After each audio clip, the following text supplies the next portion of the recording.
Jackie O? Oh, you know as Onassis, all right? Kennedy, Onassis. How about this guy? Okay. How about this guy? Martin Luther King Jr. How about, y'all like young Mike or what? Which color scale do you like of Mike?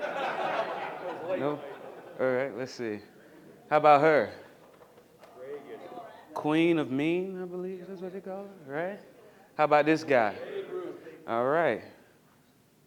How about this? Great hair, right? How about him? Pay no attention to his name on his. What is that? The song he used to do with his. I got you, baby, right? How about her? Princess Di. Oh yeah, Marilyn. Come on. Happy birthday, Mr. President. How about this? Sammy. I think this might be pre-glass eye. And how about him? James Brown. How about him? How about this guy? Signing off. Howard Hughes. When he died, he was one of the wealthiest man in the world. How about him? Oh. What do they all have in common? Yeah, they all did. They all had some form of notoriety, right? Right? But they all died without an estate plan, without a will, without a trust, all right? And it caused a lot of stuff, right? So I know my audience, I know who I'm speaking to. All truths are parallel, right? Before you're going to eat something, before you're going to drink something, you want to know where the source is coming from. So just a little bit about me. I know y'all know me for my, standing up and singing and belting out tunes, right? But just so you know, I am a chartered financial consultant.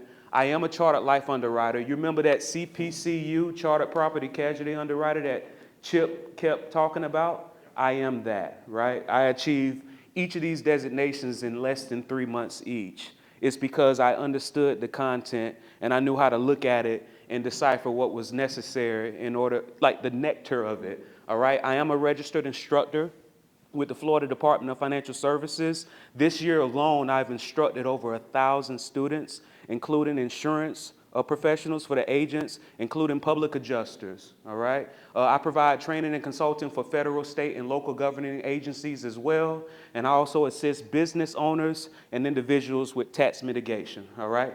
So I'm not just a pretty face. All right, this is my team, right? I know some of you probably have people that give you advice and assist you with your financial advice. However, what if I disappear? What if I go on a karaoke binge, right?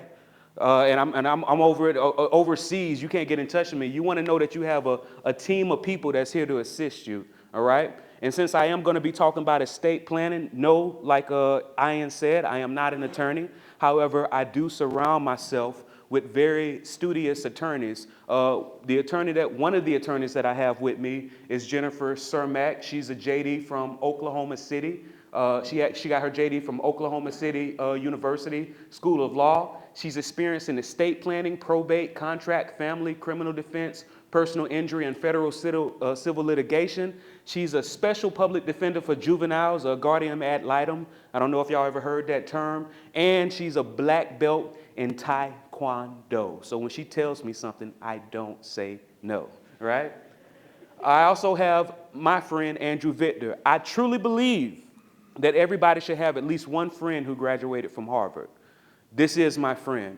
Does anybody in here have a qualified retirement account like an IRA, a 401k, a thrift savings plan, right? A 403b, right? Do any of you know what tax mitigation strategy is? Have any of you been through tax mitigation strategy with your financial advisor, with your insurance broker, with your banker, right? Reach out to them. And regardless of whatever they tell you, it's going to fall under two categories. They don't know how to do it, or they did not care to tell you about it. All right? At some point throughout your life, you're going to voluntarily give up money through taxes. All right? Who believes that every red blood American should pay taxes? The amount that you owe. That's correct, Steve. All right. Who believes that the government is very responsibly handling your money? All right. So even the people who believe that every red-blooded American should pay taxes, I think if I were to ask you if you had the ability, instead of giving that money to somebody else who it seems like most of you agree isn't using it correctly or the best way it should, wouldn't you prefer to give it to your own charities? Wouldn't you prefer to spend it on your own friends, your own family, or the people that you know that where you can see what's doing and you can handle it yourself? I think you should have a friend like Andrew. On my team, Andrew, he graduated from Harvard in 1993. 22 years of experience in financial services. He specializes in tax-efficient income planning, wealth transfer, estate planning, and business succession, and he consults on risk and tax mitigation strategies with a focus on lifetime income. And there's the other attorney on my team, and once again, I'm just letting you know the source before we get into the what I want you to consume. Sierra Lister, she got a full scholarship, and she graduated from Ave Maria School of Law in Naples, Florida. She focuses on estate planning to help people avoid negative effects of probate. Sierra believes in 3 key pillars: planning, preparation, and prevention, and she raises funds to help cover medical bills for dogs. So if she do that for dogs, imagine what she would do for you. I mean, just imagine. Like, just visualize it. All right, so here's what we're going to cover today, dog. Here's what you will learn. What happens if you leave no legacy? Everybody wants to go to heaven, but nobody wants to die, right? And everybody believes that as soon as you start talking about the legacy that you're going to die. I'm sorry, this is the first lesson. You're going to die, right? Only difference is you're going to leave a legacy of whoever your beneficiaries are. It can be your children. It can be your siblings. It can be your parents. Because, hey, even though the natural progression of things is you die before your parents, they could die, you could die before them. Or, I'm sorry, they die before you. You could die before them.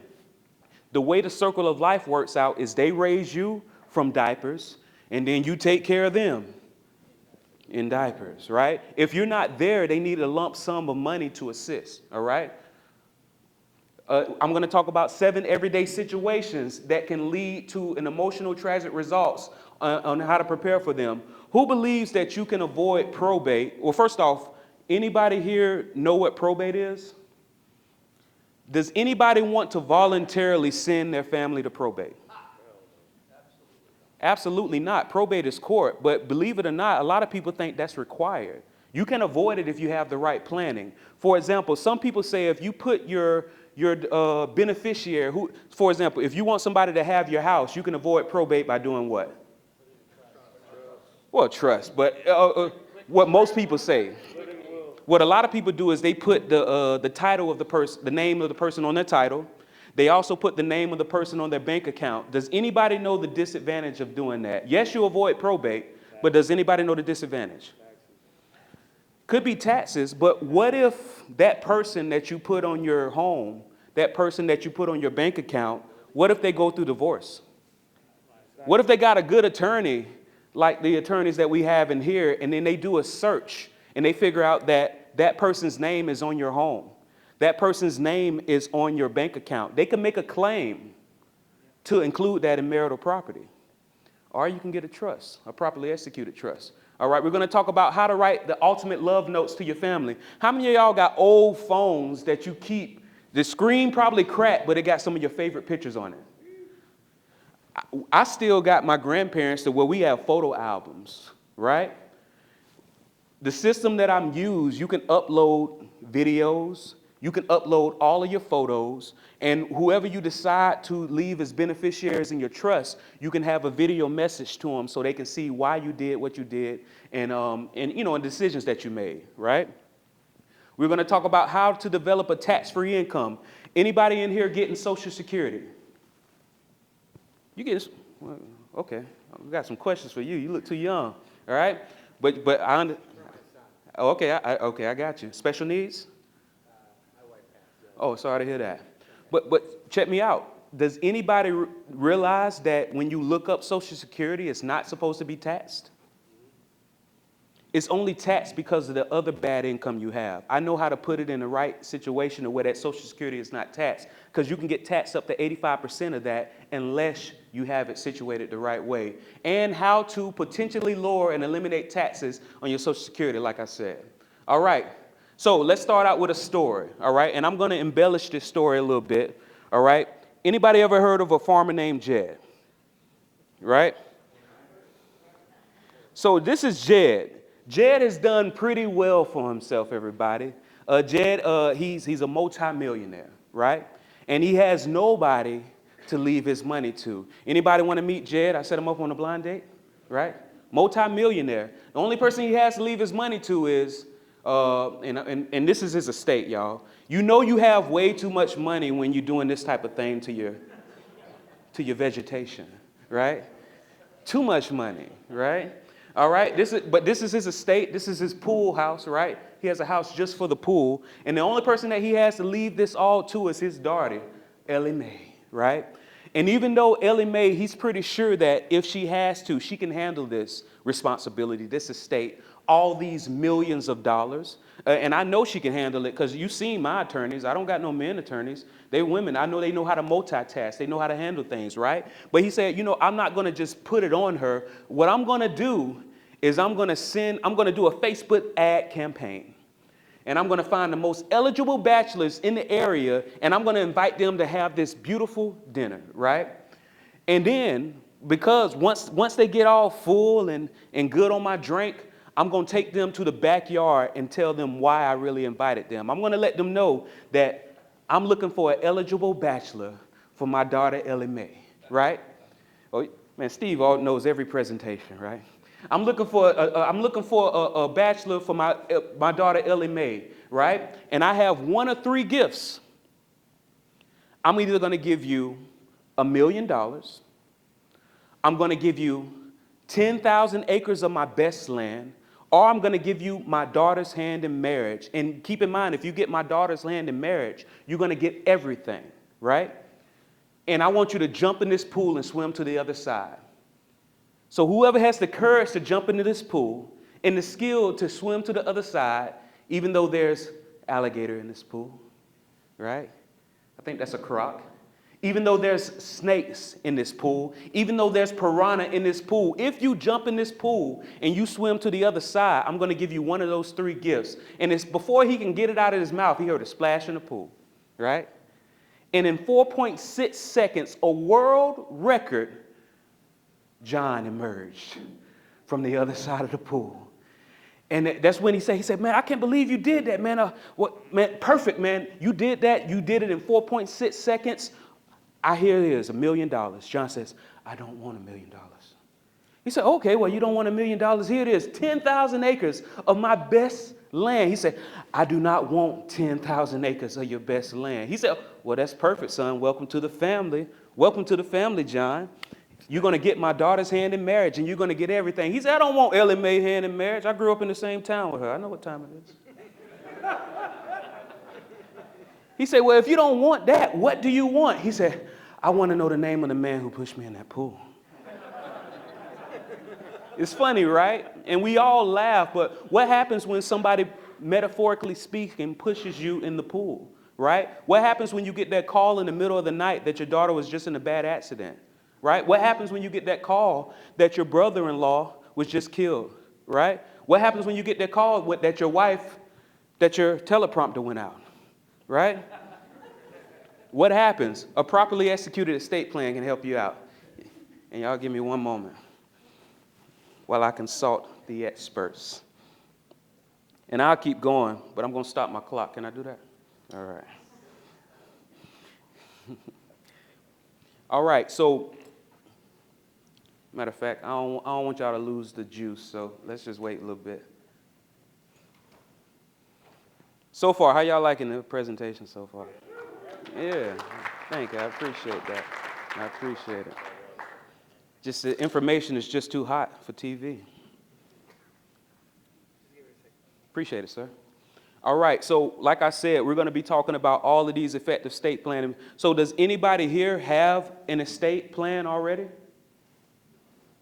That's right. That's what I'm talking about. We got one. One out of what? 2, 3? Anybody's estate plan more than a year old, more than 2 years old, more than 5 years old. If you ever need to change your estate plan, how do you change it? You got to call somebody like Sophia that specializes in those things, right? You got to call somebody like Sean, but somebody who specializes in those things. One thing about it, attorneys are very smart, but they are smart in spots, and they stay around their spots, right? That same attorney that can help you with your first-party property loss can't always assist you with your estate plan. So guess what happens when you have your estate plan that you probably paid, what, upwards of $5,000, $6,000, $7,000 for? What happens when you buy or sell a car? When you buy or sell a home? When you have a new child? When you have a new grandchild? Your estate plan is now obsolete, right? And so now you have to decide whether you're going to keep an obsolete estate plan or you're going to pay that extra $1,200, $1,800 to get it changed, right? And what? Then you're going to reach out to the attorney. The attorney's going to say, oh, man, I'm booked up. I'm attending this conference in Chicago. Great information. But I'll be available in 2 weeks. Here it comes, all right? Give me 1 second. That's what I'm talking about. All right, and like I was telling you, you need an attorney involved. I'm not saying that you should not have an attorney involved, but with technology that exists now, you can utilize it. Who remembers the days where you had to go into a house and sketch everything by hand? Now you have Matterport. Does Matterport make that sketch any less credible? No, you're using technology to its full benefit. We have it set up to where once you get on the right platform, you can utilize everything, complimentary consultation and all that good stuff, right? But who in here owns a business? Okay, so y'all probably know this. Did you know that 64% of all businesses are incorporated through Delaware? Did y'all know that? So that means if you take 500 of the best companies, about 328 of them are incorporated through Delaware. Who ever heard of Boeing? Anybody know the home office of Boeing?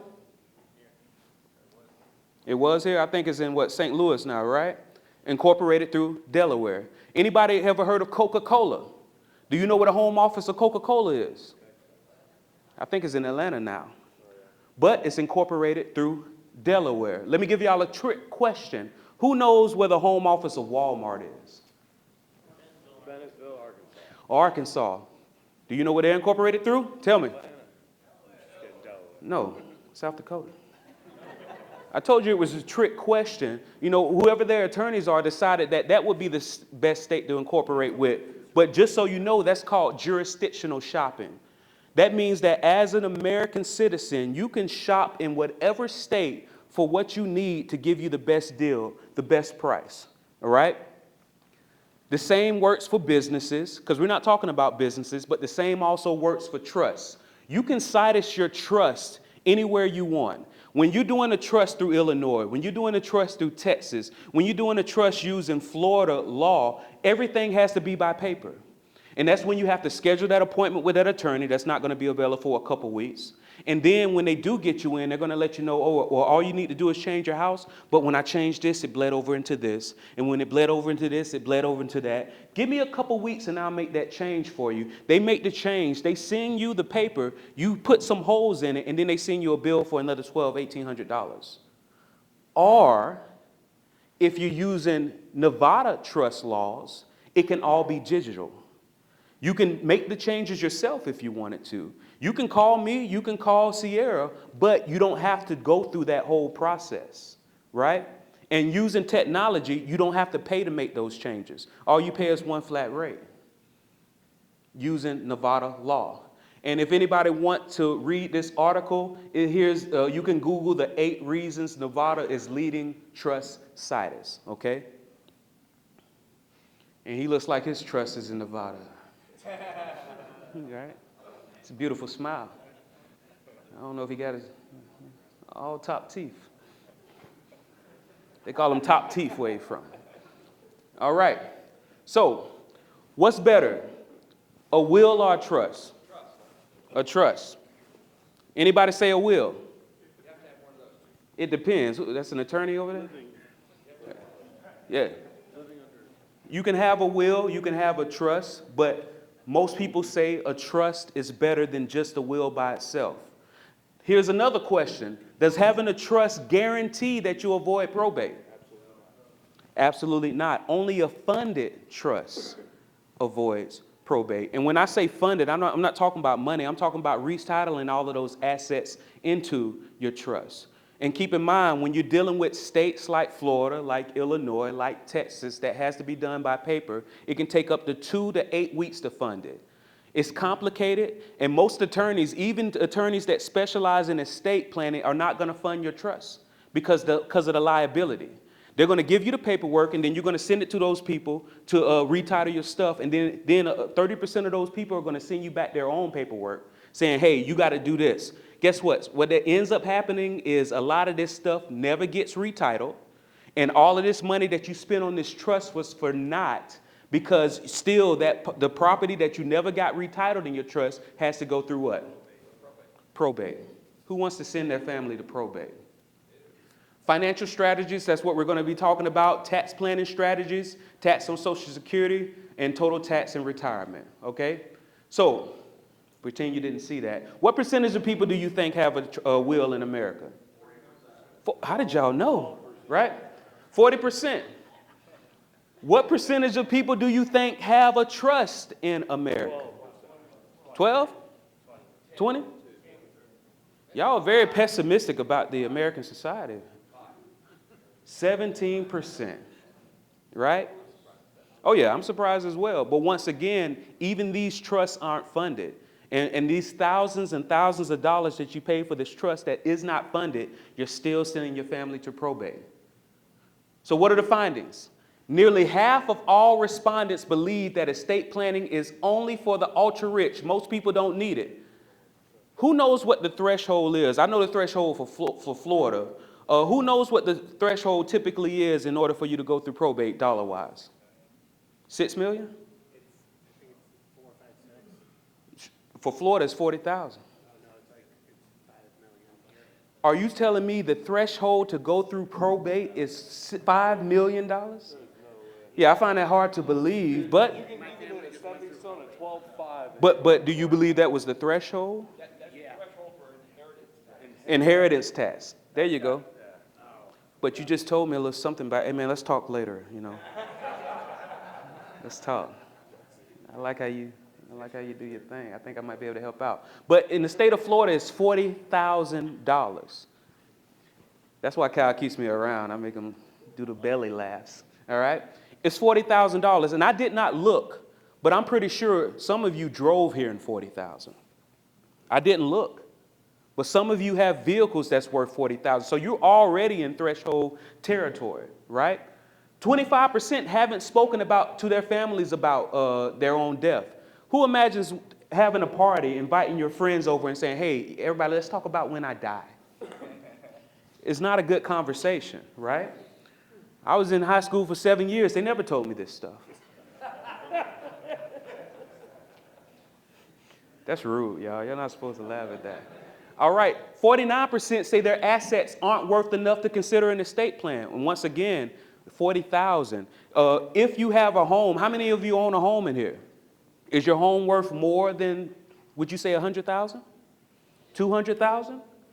Typically, whenever you're going through probate, when it comes to court fees, attorney's fees, you're spending on average about 3% per 100,000.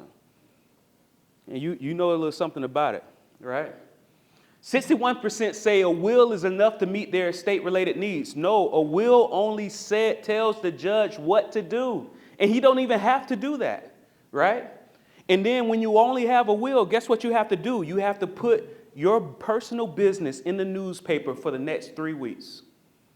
When you don't have a properly funded and executed trust, for 3 weeks, you're going to have to put your personal business out for everybody to look at, and whoever wants to contest can contest. Because that 3% is if everything goes right.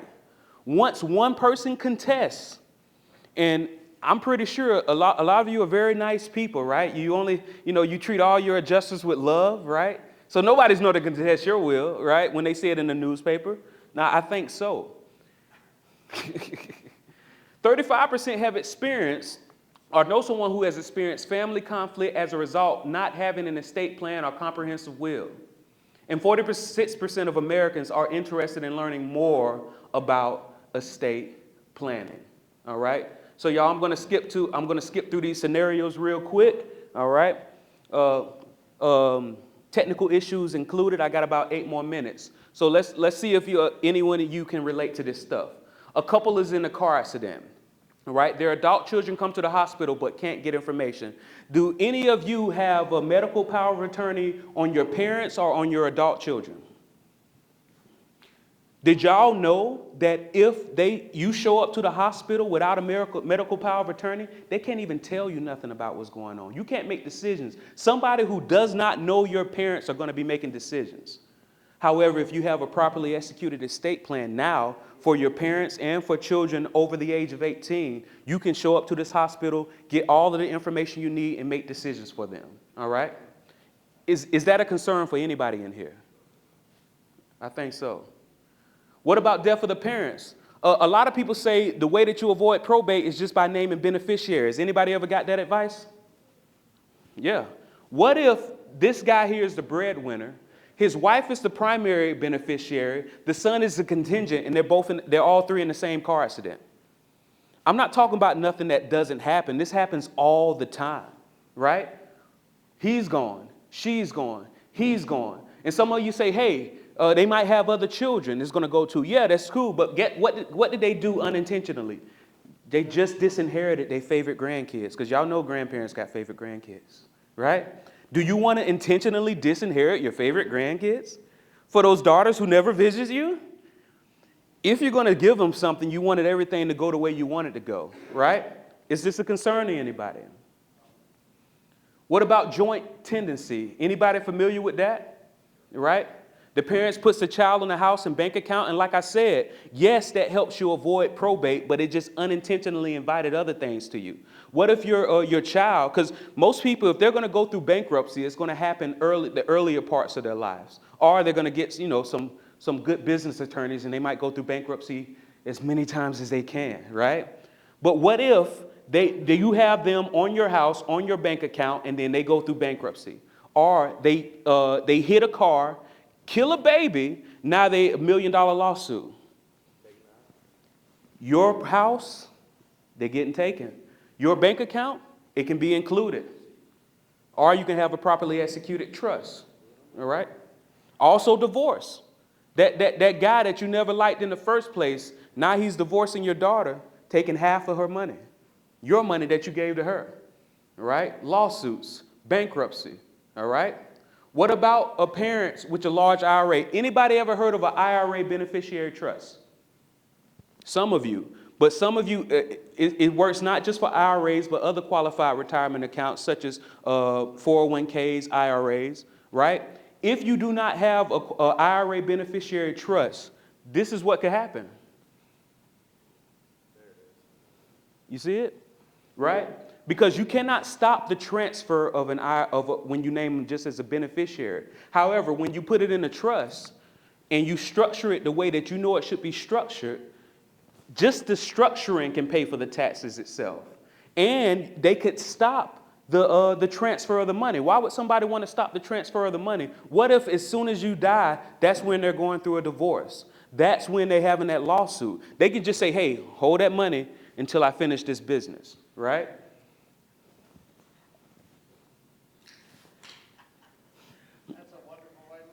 Yeah. Hold